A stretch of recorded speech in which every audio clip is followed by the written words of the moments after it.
Good morning प्यारे बच्चों।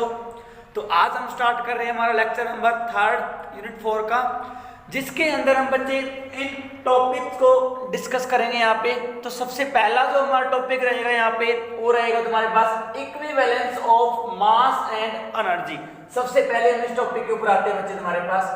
देखिए बच्चे, अल्बर्ट आइंस्टाइन जो साइंटिस्ट थे बेटा, वो ये कहते हैं कि मास और एनर्जी दोनों की दोनों क्या है, इंटर कन्वर्टिबल क्वांटिटी है। मींस मास जो होगा वो एनर्जी में कन्वर्ट होगा, एनर्जी जो होगी वो मास में कन्वर्ट होगी by a relation E is equal to mc square. तो अल्बर्ट आइंस्टाइन ने बेटा इस इक्विवेलेंस के लिए एक मैथमेटिकल रिलेशन भी दिया, E is equal to mc square. Means जो एनर्जी होगी वो किसमें कन्वर्ट होगी, मास में, और मास किसमें कन्वर्ट होगा तुम्हारे पास, एनर्जी में।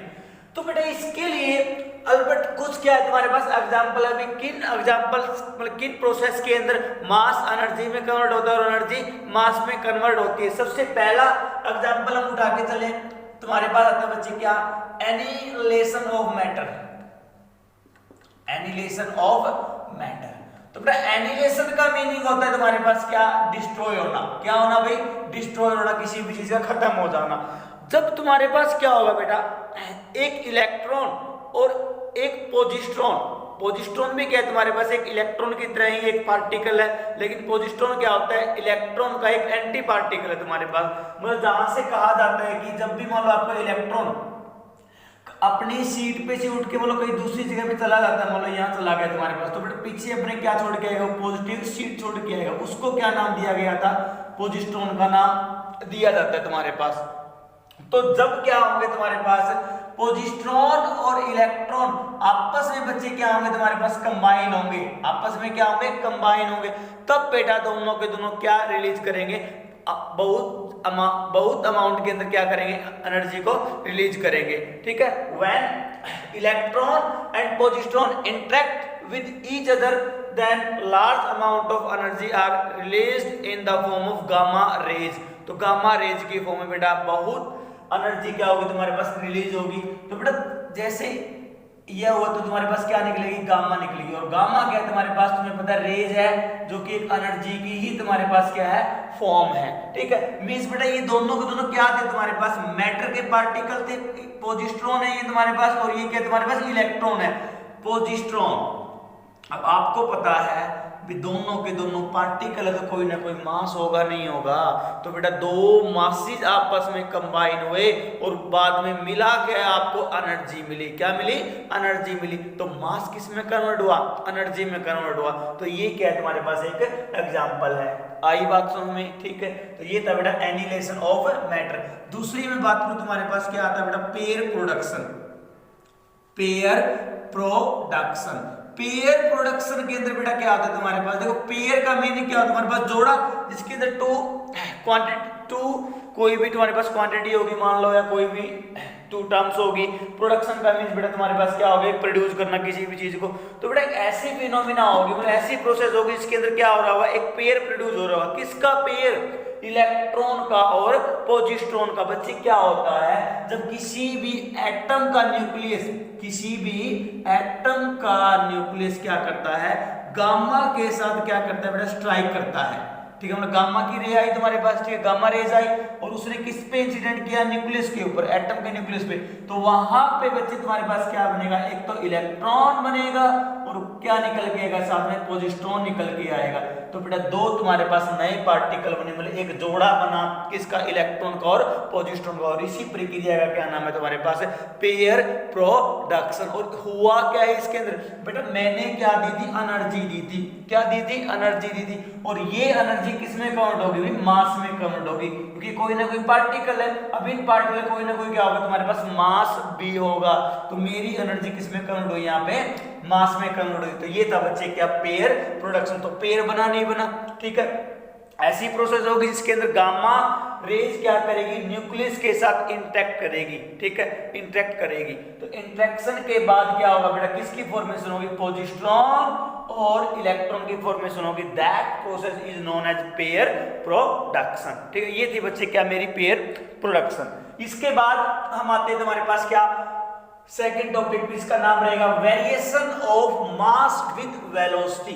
वेलोसिटी के साथ बॉडी का मास क्या होता है बच्चे, चेंज हो रहा होता है। ठीक है, आज तक अभी तक हम जो पढ़ के आए हैं, अभी तक हमने बात सुनी कि मास कांट बी चेंज, ठीक है, मास कभी चेंज नहीं हो सकता, ये बात हमने सुनी है। लेकिन बेटा अल्बर्ट आइंस्टीन क्या कहते हैं कि मास चेंज हो सकता है। कब चेंज होगा, तो उसके लिए बेटा क्या दिया अल्बर्ट आइंस्टीन ने, एक रिलेशन दिया जिसके अंदर क्या होता है, m is equal to m not divide by under root m not है यहाँ पे 1 minus v square divide by c square, v square divide by c square. ये बेटा एक अल्बर्ट आइंस्टीन की मैथमेटिकल रिलेशन थी, किस बात के लिए कि variation of mass with velocity, भाई वेलोसिटी के साथ मास किसी बॉडी का क्या होगा, चेंज होगा।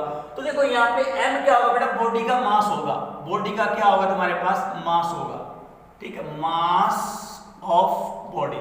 और बेटा m नॉट क्या होगा यहाँ पे, रेस्ट मास, क्या होगा, rest mass of body. Clear है यहाँ तक। और बेटा v जो होगी यहाँ पे, ये क्या होगी तुम्हारे पास, वेलोसिटी, क्या होगी, वेलोसिटी ऑफ बॉडी, या ऑब्जेक्ट कह सकते हो, पार्टिकल कह सकते हो, ठीक है, बॉडी की जगह पार्टिकल यूज कर लो, ठीक है, rest mass of particle, rest sorry mass of particle, velocity of particle. और बेटा c क्या है यहाँ पे, स्पीड ऑफ लाइट है, क्या है, स्पीड ऑफ लाइट है, c क्या रहेगी, स्पीड ऑफ लाइट रहेगी। अब देखो बच्चे, तो जैसे मान लो तुम्हारे पास कोई भी ऑब्जेक्ट क्या कर रहा है, मूव कर रहा है, ठीक है, अब मान लो मैं कह रहा हूँ उसकी वेलोसिटी तुम्हारे पास चेंज हो रही है, मतलब इंक्रीज हो रही है, मान लो। अब बच्चे वेलोसिटी इंक्रीज हुई, वेलोसिटी क्या हुई, इंक्रीज हुई, तो ये पूरी की पूरी टर्म तुम्हारे पास क्या होगी बच्चे, इंक्रीज होगी, भाई इंक्रीज होगी पूरी टर्म। अब ये पूरी टर्म इंक्रीज हुई बच्चे, 1 में से घटाओगे तो आंसर तुम्हारे पास क्या आएगा, स्मॉल आएगा, नहीं आएगा, तो 1 में से बड़ी चीज घटाओगे तो आंसर छोटा ही आएगा, भाई आंसर छोटा है। ऊपर से तुमने क्या करना है बेटा, इसका अंडर रूट करना है, क्या करना है, अंडर, और भी छोटा आंसर आएगा फिर भी, तो छोटे को इससे डिवाइड करोगे तो आंसर क्या आएगा तुम्हारे पास, बड़ा आएगा ना। जब डिनोमिनेटर के अंदर क्या हो, स्मॉल क्वांटिटी हो, तुम्हारा रिजल्ट क्या आता है बच्चे, लार्ज आता है। तो बेटा मास मेरा बढ़ेगा कब, जब वेलोसिटी बढ़ी, तो मैंने आपको बताया वेलोसिटी बढ़ेगी तो ये पूरी टर्म बढ़ेगी, इससे ये पूरी की पूरी ये वाली टर्म क्या होगी तुम्हारे पास, डिक्रीज होगी, और अंडर रूट लोगे और भी डिक्रीज आएगा, तो डिवाइड करोगे आंसर क्या आएगा, बस बहुत बड़ा आएगा। तो इसका मतलब मास मेरा बढ़ा, मास मेरा इंक्रीज हुआ, वेलोसिटी इंक्रीज। तो ये नहीं कि जैसे मैं मान लो कहीं पे दौड़ रहा हूँ, ठीक है, तो दौड़ूंगा मींस मेरी वेलोसिटी बढ़ती जा रही है तो मेरा मास बढ़ता जाएगा, ऐसा नहीं है, हमारे लिए नहीं है बच्चों ये इक्वेशन। देखिए क्या होता है, हमारे पास 2 ऑब्जेक्ट होते हैं, एक तो है तुम्हारे पास बेटा क्या, रिलेटिविस्टिक, रिलेटिविस्टिक, और एक होता है बेटा नॉन रिलेटिविस्टिक, नॉन रिलेटिविस्टिक, ठीक है बेटा। रिलेटिविस्टिक वो ऑब्जेक्ट होते हैं जो क्या करते हैं, स्पीड ऑफ लाइट से ट्रैवल करते हैं, स्पीड ऑफ लाइट के साथ क्या करते हैं, वो ट्रैवल करते हैं, और जो स्पीड ऑफ लाइट से ट्रैवल नहीं करते वो नॉन रिलेटिविस्टिक ऑब्जेक्ट हो गए तुम्हारे पास, या पार्टिकल हो गए। अब बेटा जो पार्टिकल, जो बॉडी या जो ऑब्जेक्ट स्पीड ऑफ लाइट के कंपेरेबल स्पीड के साथ क्या कर रहा है, वो मूव कर रहा है, या तो उतने स्पीड से मूव कर रहा हो या उससे कुछ अप्रोक्सीमेटली वही वैल्यू लेके तुम्हारे पास मूव कर रहा हो, तो ही बेटा उसका मास वेलोसिटी के साथ क्या होगा, चेंज होगा। यदि वेलोसिटी बढ़ी तो उसका मास तुम्हारे पास क्या होगा, सॉरी बढ़ेगा तुम्हारे पास, ठीक है। तो बेटा ये रिलेटिविस्टिक कंसेप्ट था तुम्हारे पास, ठीक है। हमारी डेली लाइफ के अंदर जो हम ऑब्जेक्ट देखते हैं जो मूव कर रहे होते हैं, कभी धीरे मूव कर रहे, फिर फास्ट मूव करने लगे, तो बेटा उनके लिए ये इक्वेशन अप्लाई नहीं होगी, ये हमेशा रिमेंबर रखेंगे भाई। ये नहीं कि भी जैसे अब तो ये वही कहानी होगी भी जैसे कह रहे हैं भाई मैं तो मोटा हो गया हूँ, खा खा के मेरे को पतला होना है, ठीक है। अब भाई क्या कर ले, मान लो हम दौड़ लें, भी क्या कर ले, दौड़ लें, सॉरी मान लो हमें कोई उल्टा बोल दिया हमने, जैसे हम ये एग्जांपल लेते हैं कि मान लो कोई पतला सा है तुम्हारे पास, ठीक है। अब कहते हैं मेरा वजन नहीं बढ़ रहा, क्या नहीं हो रहा, वजन नहीं बढ़ रहा, तो बेटा वजन बढ़ाने के लिए क्या करो, दौड़ लो भाई। अब दौड़ोगे वेलोसिटी बढ़ेगी, वेलोसिटी बढ़ोगे तो आइंस्टीन सर ने कहा था कि मास बढ़ेगा, अबे वहां नहीं बढ़ने वाला मास, कभी दौड़ने लग जाओ वहां तो और पतले हो सकते हो तुम वहां पे, ठीक है। तो ये तुम्हारे लिए नहीं, हाँ स्पीड ऑफ लाइट से दौड़ लो भाई, तब कुछ ना कुछ जरूर होगा तुम्हारे साथ, क्लियर है, ठीक है। तो ये था बच्चे तुम्हारे पास क्या, वेरिएशन ऑफ मास।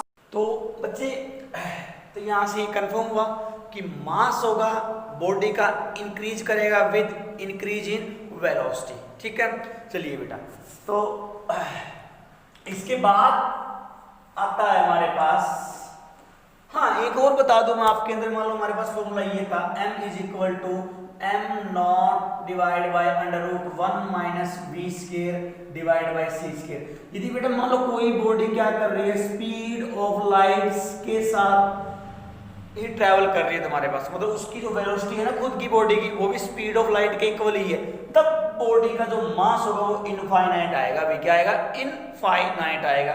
पुट करके देख लो यहाँ पे वैल्यू v और c दोनों इक्वल होंगे तो कट के 1 आएगा, 1 में से 1 जाएगा 0 आएगा, तो समथिंग बाय 0 क्या होता है, इनफाइनाइट होता है तुम्हारे पास, तो मास इनफाइनाइट हो जाएगा अभी तुम्हारे पास यदि आप स्पीड ऑफ लाइट से क्या कर रहे हो, ट्रैवल कर रहे हो। तो मास इंक्रीज करना हो तो भाई इतनी वेलोसिटी से दौड़ पड़ो, ठीक है, मास इंक्रीज हो जाएगा। ठीक है, लेकिन नहीं दौड़ पाओगे भी, ठीक है, दौड़ोगे तो भाई दिखोगे नहीं घर वालों को, ठीक है, मत दौड़ना।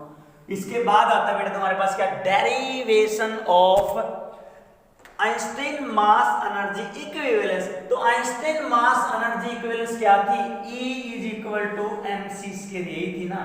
तो बच्चे ये हमने क्या करनी है अब यहाँ पे प्रूफ करनी है। ठीक है, देखो कैसे प्रूफ करते हैं। तो हमने अभी देखा कि आइंस्टाइन ने ये भी कहा था कि m is equal to m not divide by 1 minus v square by c square, ये हो गया बच्चे। तो मैंने ये इक्वेशन ली तुम्हारे पास, ठीक है। तो इसमें देखिए तुम्हारे पास क्या किया मैंने, बोथ साइड बच्चे क्या कर दी, स्केयरिंग कर दी। तो बोथ साइड स्केयरिंग करने में हम क्या पाते हैं, m नॉट का square divide by 1 minus v square divide by c square, ये पाएंगे। नीचे वाले का रूट तो कैंसिल आउट हो जाएगा स्केयरिंग करने में। इसके बाद हमारा क्या आता है, देखो हमने क्या किया बेटा, क्रॉस मल्टीप्लाई की। तो क्रॉस मल्टीप्लाई करने से हम पाते हैं 1 minus v square divide by c square is equal to m not square. तो यहां से बच्चे एलसीएम लो, अब इसका एलसीएम लोगे तो एलसीएम क्या आएगा तुम्हारे पास, सी स्क्वायर एलसीएम आएगा, सी स्क्वायर एलसीएम आएगा, सॉरी यहां पे कितना आएगा तुम्हारे पास, सी स्क्वायर आएगा, कितना आया तुम्हारे पास, सी स्क्वायर आया।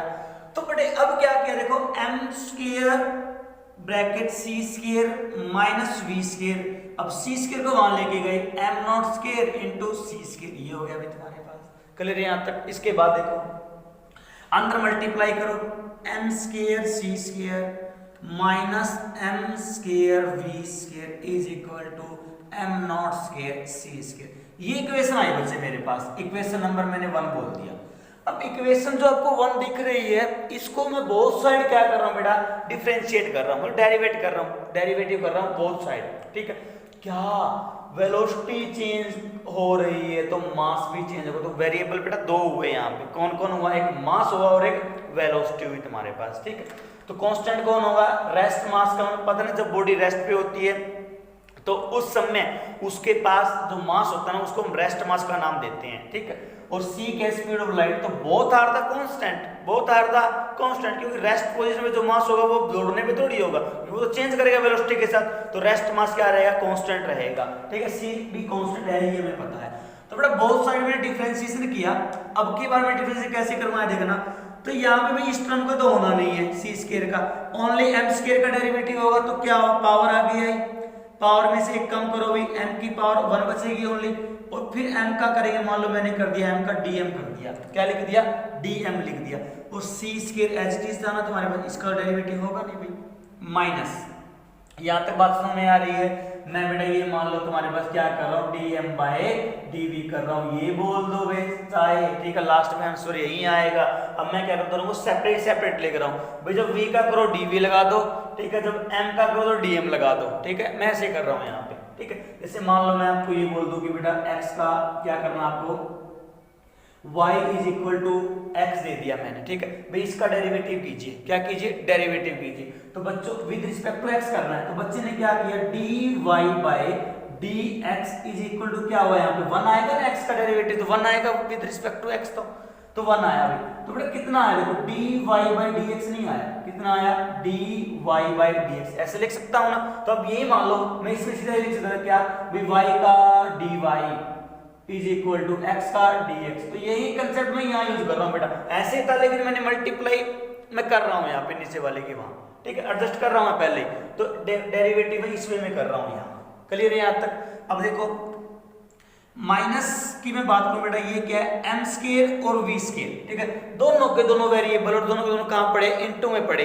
तो बेटा जब ऐसा रूल आए तुम्हारे पास, मतलब जब ऐसी स्टोरी आ जाए कि टू वेरिएबल इनटू में है और दोनों का डेरिवेटिव होना निश्चित है, तो बच्चे कैसे करते, मान लो एक्स वाई दोनों है, तो सबसे पहले क्या होता है, मान लो टी हम यहाँ डेरिवेटिव करेंगे किसके रिस्पेक्ट में बेटा, टाइम के रिस्पेक्ट में, तो क्या होता है देखो, फर्स्ट एज इट इज रहता है तुम्हारे पास, ठीक है, फिर डेरिवेटिव ऑफ सेकंड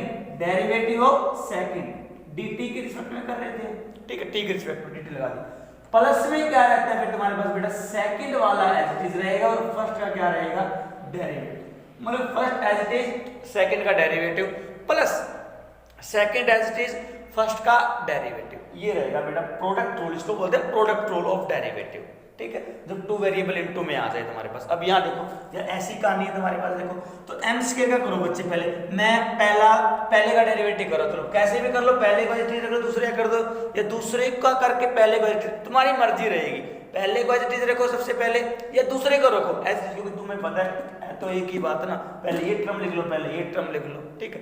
तो मैं यहाँ क्या करूँ, देखो चलो पहले ना हम एम स्क्वायर को एज इट इज रख लेते हैं, मैंने रखा भाई, ठीक है, तो v स्क्वायर करो बच्चे, पावर आ गया, 2 आ गया, या पावर में से घटाया v बचा, जिसकी पावर थी उसका कितना हुआ dv, जिसे वहां किया था, देखो मैंने dy dx लिखा था सेम वे में। अब बेटे बीच में प्लस आता है, प्लस लिखूंगा तो बाहर माइनस है, तो माइनस उसको क्या कर देगी, माइनस ही कर देगी प्लस वाले को, तो वो प्लस वाली टर्म माइनस होगी।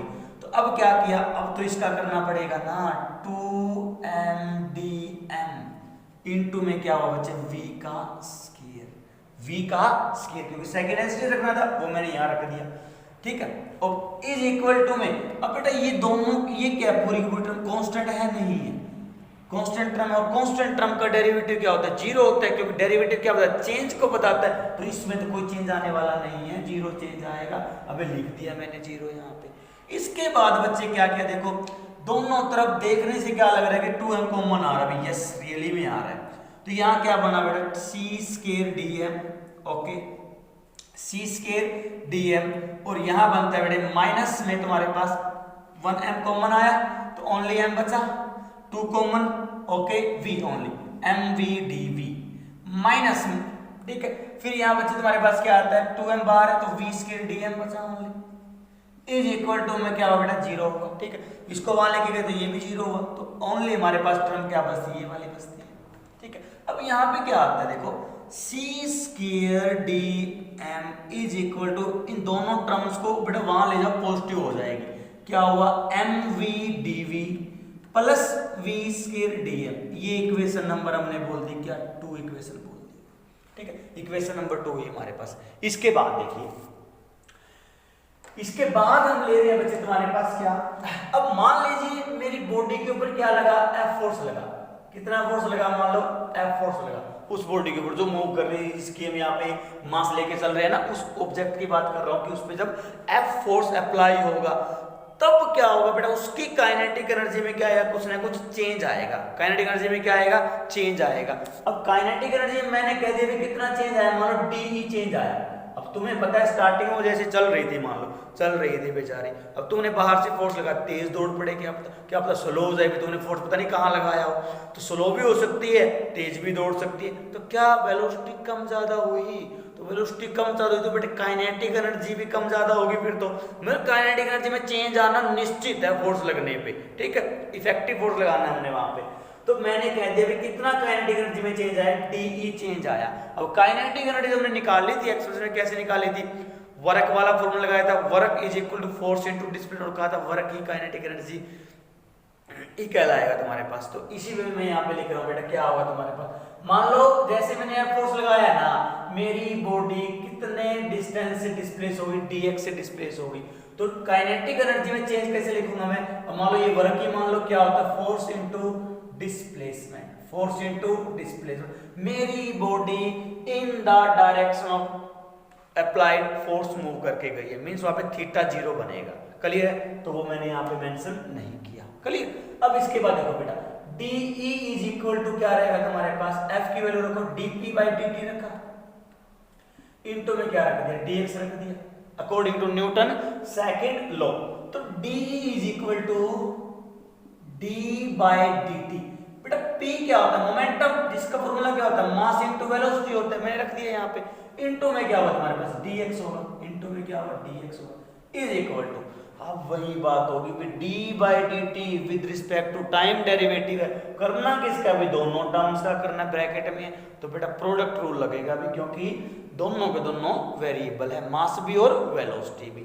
ठीक है, तो बेटा मान लो फर्स्ट एज इट इज रखा मैंने, पहले वाला एज इट इज, दूसरे का डेरिवेटिव किया dv/dt। ये लो भाई dv/dt, फिर प्लस का साइन आएगा। अब दूसरे वाला एज इट इज कर दो, दूसरा एज इट इज, पहले का डेरिवेटिव क्या हुआ? dm/dt। और बच्चे बाहर क्या रखा हुआ है? dx रखा हुआ है। बाहर मैंने क्या लगा दिया? dx लगा दिया। अब देखो इस dx को बच्चे मैं अंदर एडजस्ट कर रहा हूं ब्रैकेट के, m यहां लिख दिया मैंने dx/dt, और dv को मैं यहां लिख रहा हूं प्लस में v dx/dt इनटू में बच्चे क्या लिख दिया मैंने? dm लिख दिया। ठीक है, मींस जहां dx इसके ऊपर लिख दिया dt के, और यहां dx इस dt के ऊपर लिख दिया। dm और dv के मैंने साइड में रख लिया, मैं लिख सकता हूं, ठीक है, मल्टीप्लाई नहीं। अब देखो बच्चा dx/dt क्या है? डिस्टेंस बाय टाइम क्या होती है? वेलोसिटी तो होती है। ये भी क्या होगी? वेलोसिटी होगी। तो बच्चे इन दोनों की जगह पे हमने क्या यूज कर लिया? वेलोसिटी v यूज कर ली। तो मेरा क्या बना? mv dv प्लस या v होगा और यहाँ v आएगा तो v क्या होगा? v स्क्वायर हुआ ना, इनटू में कितना है? dm। तो ये हुआ तुम्हारे पास बच्चे क्या? de का। इसको इक्वेशन नंबर 3 का नाम दो बच्चे। अब देखो ध्यान से, तो जो इक्वेशन नंबर 3 जो आई है बच्चे, मैंने इसका कहाँ यूज किया? इक्वेशन नंबर 2 में यूज किया। देखो ये पूरी की पूरी जो ये वाली टर्म है, क्या आपको यहाँ सीन हो रही है? ये देखो यहाँ हो रही है। तो इसका मतलब क्या है? तो मैं यहाँ लिख सकता हूँ c square into dm is equal to, बड़ा इसकी जगह पे क्या रख दें? de रख दिया। ये रख दिया मैंने de, ये रख दिया बच्चे de मैंने। क्लियर? इसकी जगह de रखा। आगे देखो क्या हुआ। आगे आता है बच्चे हमारे पास, देखो तो from equation 2 and 3 we get c square dm is equal to de। ठीक है, तो यहां देखिए बच्चे क्या है? de is equal to c square dm। तो बच्चे इसको क्या किया मैंने? डिफरेंशिएट कर दिया। क्या कर दिया? डिफरेंशिएट। मैं टोटल एनर्जी निकाल रहा था कि कितना चेंज आएगा टोटल में। ठीक है, टोटल एनर्जी फाइंड आउट करना चाहता हूं मैं बॉडी की, तो उसके लिए मेरे को इंटीग्रेशन करना पड़ेगा। ठीक है, मेरी फिक्स मेरे को यही आगे देती है। मैथ यही कहते हैं कि टोटल निकालना, तो क्या कर दो बेटा? उसका इंटीग्रेशन कर दीजिए। ठीक है, स्मॉल से टोटल पे जाना हो। चलो तो करते हैं बच्चे। यहाँ पे क्या आया देखो तुम्हारे पास। मैं स्टार्टिंग में रेस्ट पे था, एनर्जी मान लो 0 थी, काइनेटिक एनर्जी। ठीक है, कहां तक लेके जानी है मैंने एनर्जी? मान लो E तक लेके जानी है। ठीक है, जब बॉडी रेस्ट पे थी, मूव नहीं कर रही थी, तो कितनी एनर्जी थी? 0 थी। काइनेटिक एनर्जी कितनी? 0।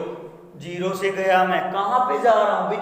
मैं E एनर्जी तक जा रहा हूं। मतलब E एनर्जी टोटल E हो, एनर्जी टोटल कितनी होगी तुम्हारे पास? E होगी। तो लिमिट जो रहेगी एनर्जी की बेटा, वो कहां से कहां रहेगी? 0 से E तक रहेगी। और मास स्टार्टिंग में कितना बोला आपने? m0 बोला ना, तो m0 मास तक का कितना हो गया? मान लो m हो गया। कितना हो गया? मान लो लास्ट में जाके m हो गया। ठीक है, तो क्या करें अब? इसका इंटीग्रेशन यदि मैं करता हूं, तो मैंने कहा था इंटीग्रेशन का साइन लगाओ। लिमिट है क्या? है सर लिमिट इंटीग्रेशन एनर्जी के लिए। कहां से कहां है? 0 से E लगा दो। इज इक्वल टू बच्चे क्या? c स्क्वायर dm का इंटीग्रेशन लगाया मैंने, तो क्या यहाँ पे dm मतलब मास की कोई लिमिट दे रखी है? दे रखी है। m0 से m है, m0 से m दे रखी है बच्चे। ये हुआ भाई तुम्हारे पास। क्लियर है? इसके बाद देखो करो भाई यहाँ पे, तो de का इंटीग्रेशन कितना आएगा? ओनली E आएगा ना। ओनली क्या आएगा? E आएगा। तो ओनली रख दिया भाई यहाँ पे, ये रखा भाई 0 से E इज इक्वल टू, बेटा c स्क्वायर का तो होने वाला नहीं है क्योंकि कांस्टेंट है ना, कांस्टेंट है स्पीड ऑफ लाइट। ठीक है, नहीं होगा अभी कांस्टेंट टर्म का इंटीग्रेशन कभी नहीं होता, हमें पता है, हमने सीखा हुआ है। तो बेटा dm का कितना होगा? ओनली m होगा ना। फिर कितना होगा? ओनली m होगा। लिमिट लगाई भाई, कितना? m0 से m लगाया।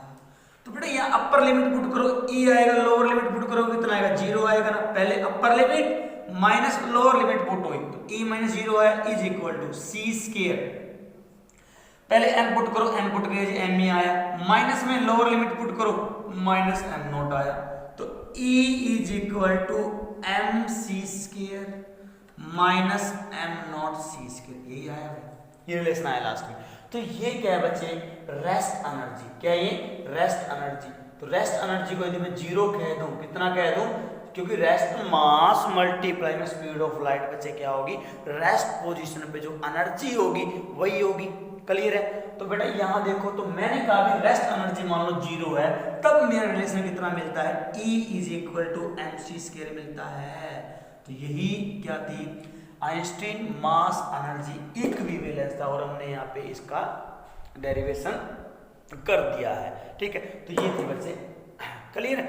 इसके बाद हम आते हैं हमारे पास क्या, different forms of energy, different forms of energy. तो देखिए डिफरेंट फॉर्म ऑफ एनर्जी क्या होगा। अभी तक इस यूनिट के अंदर बच्चे आप पढ़ के जो आए हो, वो क्या पढ़ के आए हो, मैकेनिकल एनर्जी के अंदर बारे में आप पढ़ के आए हो। ठीक है, और मैकेनिकल एनर्जी में आपने पढ़ा काइनेटिक एनर्जी, पोटेंशियल एनर्जी, अच्छे से बिल्कुल पढ़ के आए हो। तो अब क्या करते हैं बच्चे, कुछ अदर फॉर्म पढ़ते हैं हम एनर्जी की। ठीक है, तो अदर फॉर्म जो एनर्जी की होगी बच्चे, वो तुम्हारे पास क्या होगी, देखो सबसे पहले बात करता हूं मैं किसकी, इंटरनल एनर्जी। कौन सी एनर्जी भाई, इंटरनल एनर्जी। तो बच्चे इंटरनल एनर्जी कौन सी होती है, भी किसी भी बॉडी के टेम्परेचर या उसके अंदर जो मॉलिक्यूल्स होंगे, जो एटम्स होंगे, उनके बीच का जो इंटरमॉलिक्यूलर जो फोर्सेस है, ठीक है, उनके कारण जो उसकी एनर्जी जो होगी ना बेटा, उसको बोलते हैं इंटरनल एनर्जी। तो internal energy of a body is due to its temperature and intermolecular forces between atoms और मॉलिक्यूल्स। ठीक है, जो बेटा उसको बना रहे होंगे, तो उसको बोलते हैं बेटा क्या, इंटरनल। भाई अंदर की एनर्जी बॉडी की, कहाँ की एनर्जी, अंदर दौड़ रहा है वो वाली नहीं, ठीक है, खड़ा है हाइट पे उस वो वाली नहीं। इंटरनल एनर्जी मतलब अंदर जो एनर्जी होगी, मतलब कोई ना कोई टेम्परेचर होगा बॉडी का, उसके कारण लगा लो, या तुम जो भी फोर्स, जो भी उसके एटम होंगे ना, वो एक दूसरे को फोर्स लगा रहे होंगे तुम्हारे पास, या एक दूसरे से फोर्स के द्वारा कंबाइन होंगे तुम्हारे पास, हम उसको बोल सकते हैं कि वो इंटरनल एनर्जी की फॉर्म में स्टोर है उसके अंदर। ठीक है, क्योंकि फोर्स लग रहे वर्क होगा, वर्क एनर्जी की फॉर्म में स्टोर हो गया होगा। ठीक है, ये अपने दूसरी वे में हम डिफाइन कर सकते हैं कि जो बॉडी के जो मॉलिक्यूल्स या एटम होंगे, उनकी काइनेटिक एनर्जी और पोटेंशियल एनर्जी का जो सम होगा, उसको भी हम इंटरनल एनर्जी बोल सकते हैं बॉडी की। ठीक है, और यदि बॉडी का टेम्परेचर इंक्रीज हुआ, बॉडी का टेम्परेचर इंक्रीज करने से बॉडी की इंटरनल एनर्जी भी बेटा क्या होगी, इंक्रीज होगी। रिमेंबर रखेंगे ये बात। ठीक है, चलो इसके बाद बच्चे मैं बात करता हूं तुम्हारे पास सेकंड पे आते हैं तुम्हारे पास हीट एनर्जी या थर्मल एनर्जी बोल देते हैं बेटा इसको कई बार। ठीक है, हीट एनर्जी या फिर थर्मल एनर्जी। तो बच्चे क्या होती है, देखो बॉडी के अंदर एटम्स, पार्टिकल या मॉलिक्यूल्स की क्या रैंडम मोशन के कारण या डिसऑर्डरली जो मोशन होगी ना तुम्हारे पास, ठीक है, मूवमेंट होगी, उसके कारण बेटा जो तुम्हारे पास क्या होगी, एनर्जी होगी ना, उसको बोलेंगे हम क्या, हीट एनर्जी या फिर थर्मल एनर्जी। जैसे मान लो किसी बॉडी के अंदर पार्टिकल मूव कर रहे, कोई किधर जा रहा है, कोई किधर जा रहा है, कोई किधर जा रहा है, उसको बोलते हैं डिसऑर्डरली मोशन है। अभी पार्टिकल्स की भी ऑर्डर नहीं है कोई कि सबको बोले भाई यहाँ से ले जाए, वहां नहीं जा रहे, कोई किधर कोई किधर कोई किधर, ऐसे मूव कर रहे हैं वो तुम्हारे पास, तो भी टक्कर होती रहेंगी, कोलिजन होते रहेंगे वहां पे। ठीक है, तो इससे क्या होगा तुम्हारे पास, जैसे ही कोलिजन हुआ तो हीट वगैरह थोड़ी सी एनर्जी प्रोड्यूस होगी ना, हीट जैसी। ठीक है, पर हीट प्रोड्यूस होगी वहां पे, और वही हीट आपको फिर टेम्परेचर की फॉर्म में दिखाई देगी। ठीक है, तो उसको बेटा हम क्या बोलते हैं, हीट एनर्जी या फिर थर्मल एनर्जी। बॉडी के अंदर एटम्स या मॉलिक्यूल्स या पार्टिकल की डिसऑर्डरली मोशन के कारण जो एनर्जी होगी, दैट इज कॉल्ड हीट और थर्मल एनर्जी। ठीक है, थर्ड पे आता है तुम्हारे पास केमिकल एनर्जी। समझाने वाला इनमें कुछ भी नहीं है, लेकिन फिर भी हम डिस्कस कर लेते हैं।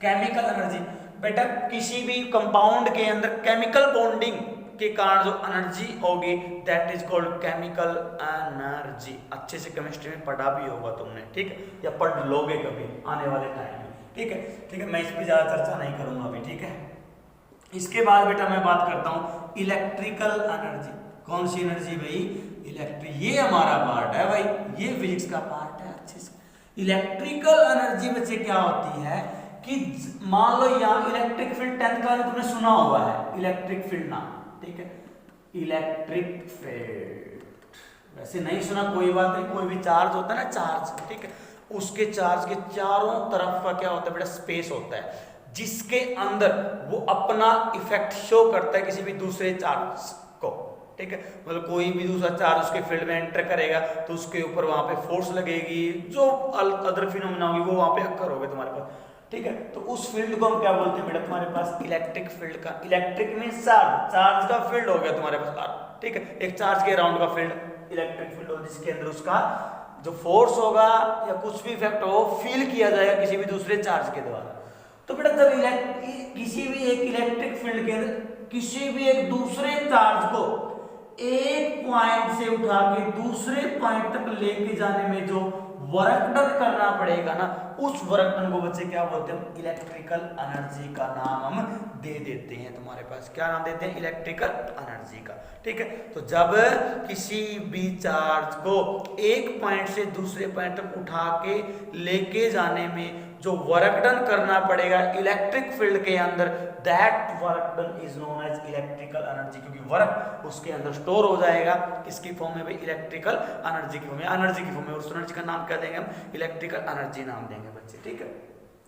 इसके बाद मैं तुम्हारे पास बात करूं बच्चे, क्या आते हैं, न्यूक्लियर एनर्जी बोल दो भाई, चलो क्या, न्यूक्लियर एनर्जी। बेटा तुम्हें पता है किसी भी एटम के अंदर जो न्यूक्लियस होता है ना, उसके अंदर तुम्हारे पास क्या होते हैं, प्रोटॉन्स, न्यूट्रॉन, वैसे और भी बहुत सारे होते हैं, बाद में डिस्कस करेंगे, प्लस 2 क्लास में आएगी हमारी यूनिट अलग से। तो बच्चे अभी तक मैंने पढ़ा कि न्यूक्लियस के अंदर प्रोटॉन न्यूट्रॉन होते नहीं होते, अबे होते हैं, ठीक है। तो बच्चे प्रोटॉन पे पॉजिटिव चार्ज होता है भाई, ठीक है, चार्ज होता है, बहुत खतरनाक पार्टिकल होते हैं, ठीक है।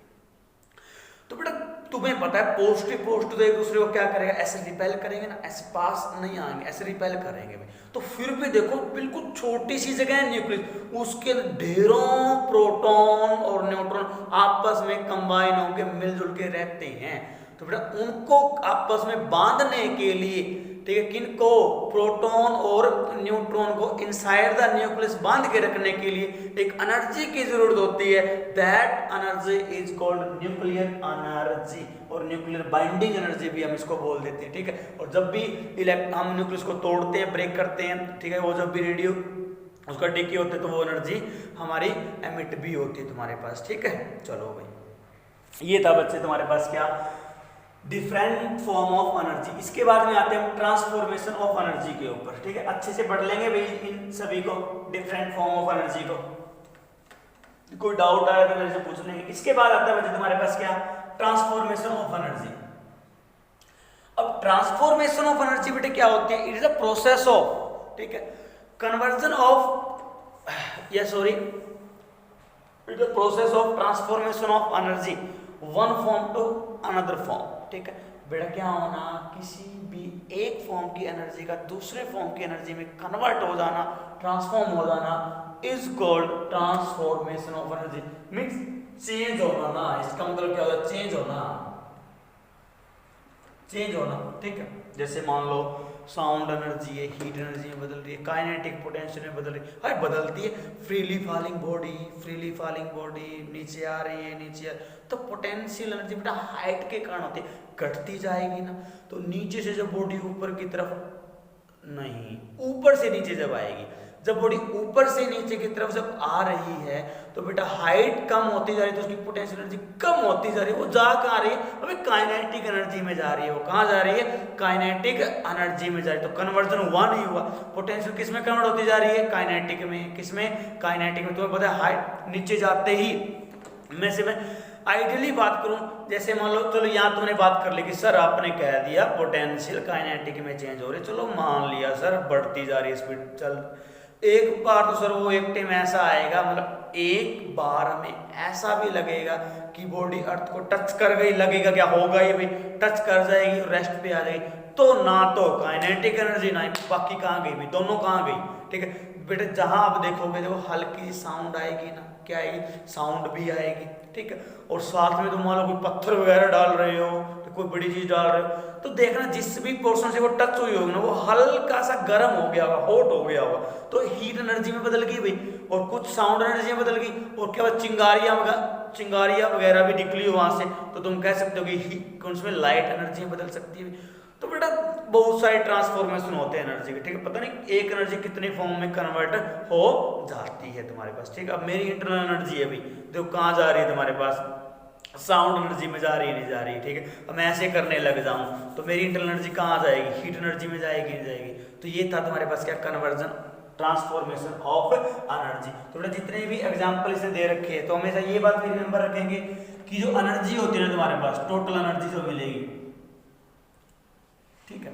मान लो तुम्हारे पास क्या होगा, मैं बोल दिया कि मैकेनिकल एनर्जी प्लस में अदर एनर्जी, मान लो हमेशा क्या रहेगी वैसे, कांस्टेंट रहेगी, क्या रहेगी, मैं सारी की सारी मिला लो, जो भी साउंड में गई है, हीट में गई है, किसी में भी गई है, सबको जोड़ लो, सम बेटा क्या मिलेगा आपको, उतना ही मिलेगा जितना स्टार्टिंग में था, ठीक है।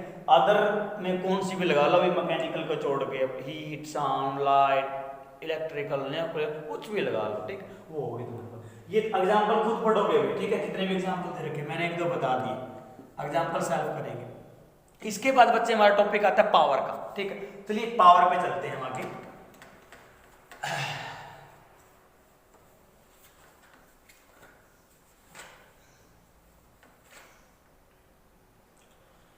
इसके बाद आते हैं बच्चे क्या, पावर कंसेप्ट। तो पावर क्या होता है आपके पास, the rate of doing work, the rate of doing work is called power, ठीक है। किसी ने कितना कार्य किया है समय के हिसाब से, ठीक है, ये बात हम मेंशन करते हैं, तो दैट इज इट्स पावर। तो वो क्या होगी उसकी बेटा, पावर होगी। तो power just define as it is the rate of change of work भी बोल सकते हो, या फिर the rate of doing work is called power with, ठीक है। तो रेट ऑफ चेंज ऑफ, तुम्हारे पास रेट ऑफ डूइंग वर्क होगा जो बेटा वो टाइम के साथ होगा, ठीक है, दैट इज कॉल्ड पावर। तो बेटा पावर जो होती है उसकी जो एसआई जो यूनिट होती है बच्चे, वो क्या होती है तुम्हारे पास, वाट, क्या होती है, वाट, रिमेंबर रखिए। और it is a scalar quantity, और क्या होती है, एक स्केलर क्वांटिटी होती है बच्चे। और मैं इसकी वैसे तुम यहाँ से बना सकते हो क्या, जूल पर सेकंड भी ऐसे यूनिट बोल सकते हो, बट एक जूल पर सेकंड को क्या बोलते हैं, 1 वाट बोलते हैं, क्या बोलते हैं, 1 वाट बोल देते हैं यहाँ पे, ठीक है। इसके बाद देखिए, अब मान लो बच्चे हमें क्या करना हो, 1 वाट को डिफाइन करना हो, क्या करना हो, 1 वाट को डिफाइन करना हो, तो कैसे करें, तो भाई पावर जो होगी ना वो 1 वाट तब होगी जब 1 जूल वर्क किया जाए, कितने टाइम में बेटा, 1 सेकंड में, कितने में, 1 सेकंड में, ठीक है। जब 1 सेकंड में 1 जूल वर्क डन होगा, then power is known as 1 volt. तब पावर क्या कहलाएगी बच्चे, 1 वोल्ट कहलाएगी, ठीक है। ये था बच्चे मेरे पास क्या, पावर के बारे में। हाँ, इसकी मैं और यूनिट होती है, बिगर यूनिट होती है तुम्हारे पास, जैसे कई बार किलोवाट क्या आता है, क्या आता है, किलोवाट भी लिखा हुआ मिल सकता है। तो 1 किलोवाट के अंदर बच्चे कितने होते हैं हमारे पास, 10 की पावर 3 वाट बोल दो, या 1000 वाट भी बोल सकते हो, ये होता है। और एक होती है तुम्हारे पास मेगावाट, ये बिगर यूनिट है सारी की सारी, कि जो मैं बता रहा हूँ। मेगावाट के अंदर कितने बेटा, 10 की पावर 6 वाट, 10 की पावर 6 वाट। एक और मिलती है आपको कई बार क्या, बहुत जिसको हम कॉमर्शियल में भी यूज करते हैं, एचपी, हॉर्स पावर, एचपी सुना होगा आपने नाम। तो इसके अंदर 746 वाट, 746 वाट, ठीक है, ये मिलेगी बेटा आपको, ठीक है। तो इसके बाद हम बात करें तुम्हारे पास बच्चे क्या, power in term of energy बात कर रहे हैं। मान लो अभी भी देखा हमने पावर क्या होता है हमारे पास, वर्क बाय टाइम होता है। अब तुम्हें पता है वर्क जो होता है बेटा वो इक्विवेलेंट टू क्या होता है, एनर्जी होता है, क्या होता है, एनर्जी होता है। तो मैं ये कह सकता हूं कि power is equal to energy by time, भाई एनर्जी बाय टाइम लिख सकते हो आप, ठीक है। तो भी पावर बनेगी आपकी। अब यहां से बेटा एनर्जी का फॉर्मूला क्या बना, पावर गुना में टाइम बना। पावर गुना में टाइम बना लो, ठीक है, बहुत बार सुना होगा हमने, ठीक है, 10th क्लास में आता है ये सारा का सारा, ठीक है, और +2 में भी आएगा दोबारा से। तो energy is equal to power multiply time भी हम बोल सकते हैं। अब देखो पावर को लिख रहा हूं बेटा in term of force, in term of force तो कैसे लिखेंगे ये बात देखो हमारे पास, ठीक है। देखो बच्चे, तो पावर जो होती है तुम्हारे पास मान लो क्या हो, dw/dt, dw/dt मैंने लिख दिया बेटा, ठीक है, dw/dt लिख दिया। अब देखो पावर इज इक्वल टू मैं ये लिख सकता हूं P is equal to d/dt, work को लिख सकता हूं क्या, फोर्स इनटू डिस्प्लेसमेंट लिख सकता हूं, force into force dot displacement, ठीक है, लिख दिया। तो यहां से बेटा क्या हुआ, मान लो मैंने क्या कहा कि मेरा जो फोर्स है ना भाई वो कांस्टेंट है, क्या है, कांस्टेंट फोर्स है, ठीक है। तो कांस्टेंट फोर्स है तो मैंने इसको ये बोल दिया कि ये तो डेरिवेटिव से बाहर आया, कांस्टेंट फोर्स के लिए बता रहा हूं, किसके लिए है, कांस्टेंट फोर्स के लिए। तो डॉट लगाया, इनटू में क्या है, ds/dt, ds/dt। तो बेटा ये क्या है, change in displacement with time is equal to velocity, तो F.v, F.v। तो तुम्हारे पास क्या बना, power is equal to FV cos theta भी आप कह सकते हो। तो ये था बच्चे तुम्हारे पास किसका कंसेप्ट, पावर का कंसेप्ट, ठीक है।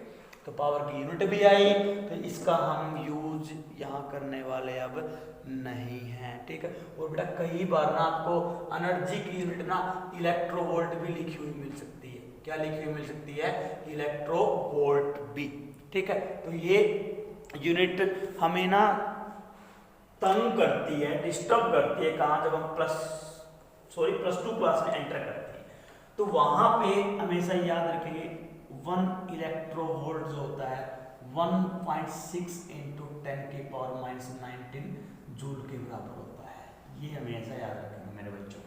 बात समझ में आ रही है ना, 1 electronvolt is equal to 1.6 × 10⁻⁻19 joule, ठीक है। और कई बार ये मिल सकता है 1 मेगा इलेक्ट्रोवोल्ट भी मिल सकता है, जहां भी मेगा दिखा 10⁶ लगा दी, 10⁶ बड़ा M बहुत जगह मिल सकता है, ठीक है। मैं बड़ा M जहां भी यूनिट के साथ आपको लिखा हुआ मिल जाए ना, समझ जाना कि 10⁶ है, वो कितना है, 10⁶ किलो क्या होता है, किलो कोई वेट थोड़ा है, कोई मास थोड़ा है, किलो मीन्स 1000, किलो मीन्स 1000, अब किलोग्राम बोलो तब वो तुम्हारे पास मास हुआ भाई, ठीक है।